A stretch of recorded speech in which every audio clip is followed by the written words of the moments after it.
Greetings, this is Charles Darwin, and I'm here to talk to you more about the Bible on the Darwin and the Bible channel. Now, in an earlier video, I talked to you about Genesis 1 perhaps being a song, such as a song from Rodgers and Hammerstein's Oklahoma. But what about the rest of the book of Genesis? What about those long chapters starting with chapter 12 and going through, what is it, chapter 50? A lot of chapters there. What are they mostly about? Well, perhaps they could be best considered a soap opera. And perhaps a Rodgers and Hammerstein song that would go along with that would be something like, "Everything's up to date in Babel City. The ziggurat is 7 stories tall." Okay, anyway. But let's follow up on the soap opera idea. For most of Genesis, what we see is a record of dysfunctional families. You think your family's screwed up. Wait till you read about the families of the patriarchs. I know that we're taught to revere the patriarchs as great men of faith. But just read the book of Genesis. You get a very different story. And if you are able to abandon your feeling of devotional reading of the Bible and just look at these as human beings, you'll see some really interesting stories. It's certainly better than most of the soap operas that we have on television today.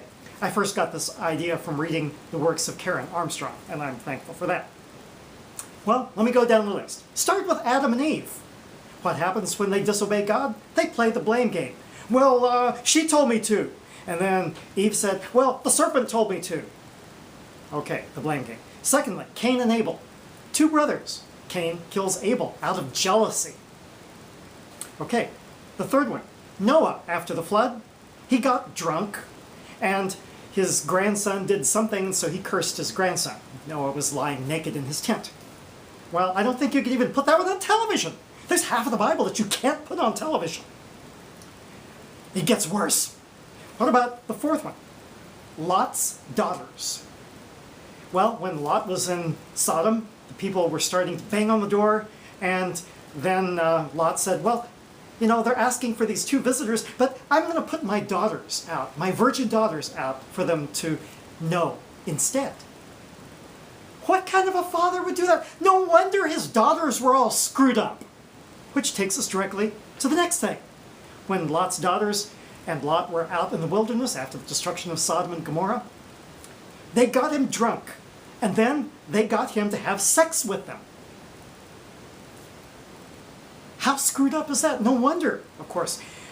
Many of these stories might have just been as kind of a way of the Israelites discrediting the other tribes around them. For instance, the Canaanites were discredited by Noah's grandson Canaan, and the 2 daughters gave rise to the Moabites and the Ammonites, so it could have just been a way that the Israelites have of discrediting the other tribes around them. Okay, finally when we get to Abraham, Isaac, and Jacob, certainly it's going to be a lot better then. Well, I don't know about that. You know the story of where Abraham believed that God had said, you have to sacrifice your only son, Isaac. And so he got Isaac up to the mountain, and he laid the wood out, and he bound Isaac up, put him on the wood, and he was just about to burn his own son. And then at the last minute was rescued.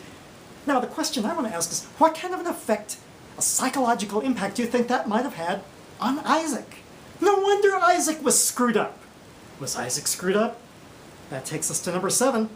Isaac was so screwed up, so poor in social skills, so scared of society, that he couldn't even go out and find his own wife. He had to send a servant to go find a wife for him. Actually, I think it was his mother that sent the servant to go find Rebekah as a wife for Isaac. And then number 8, to show you again how Isaac was screwed up, he chose his successor. Which of his 2 major sons, Esau or Jacob, was going to inherit the birthright?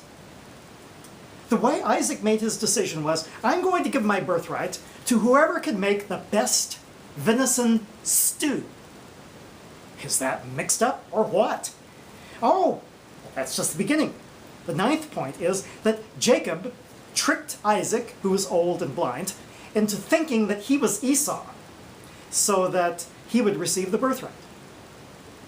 That little sneaky liar, that's Jacob. That's the one after whom Israel is named. Great patriarch. Oh, it just keeps going from there. Several times, actually 3 times in the book of Genesis, the husband pretends that his wife is his sister.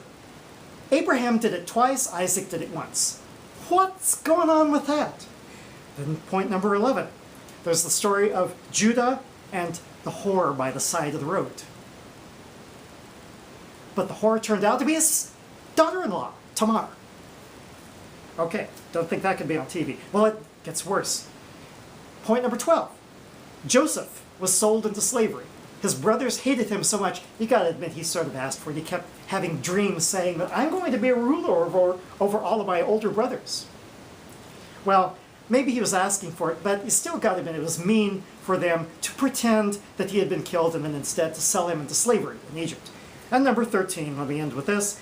Joseph then tricks his brothers into captivity because he hides an expensive drinking vessel in with the belongings of his younger brother Benjamin. And that gives him the excuse to have his relatives, his older brothers, arrested and to have his father come down to Egypt.